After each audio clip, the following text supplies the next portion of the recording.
بسم اللہ الرحمن الرحیم، السلام علیکم ورحمۃ اللہ وبرکاتہ۔ عابد راجہ چینل کی طرف سے آج میں اپنے دوستوں کو رسول اللہ صلی اللہ علیہ وآلہ وسلم کا ایک بہت ہی پیارا فرمان بتاؤں گا۔ اس سے پہلے میں اپنے تمام دوستوں سے گزارش کروں گا کہ اس ویڈیو کو آپ نے آگے ضرور شیئر کرنا ہے۔ حضرت ابو ہریرہ رضی اللہ تعالیٰ عنہ فرماتے ہیں کہ ایک شخص نبی اکرم صلی اللہ علیہ وآلہ وسلم کی خدمت میں حاضر ہوا اور عرض کی، اللہ کے رسول صلی اللہ علیہ وآلہ وسلم، مجھے اس بچھو سے کتنی شدید تکلیف پہنچی جس نے کل رات مجھے کاٹ لیا۔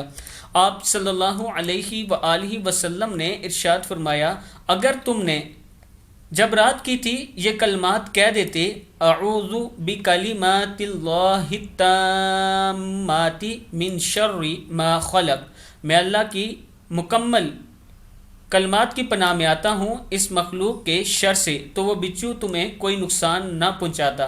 صحیح مسلم کی حدیث ہے۔ رات سونے سے پہلے اس دعا کو ایک مرتبہ ضرور پڑھا کریں، اور جب بھی نبی اکرم صلی اللہ علیہ وآلہ وسلم کا فرمان آپ تک پہنچے تو اس پر ضرور عمل کیا کریں۔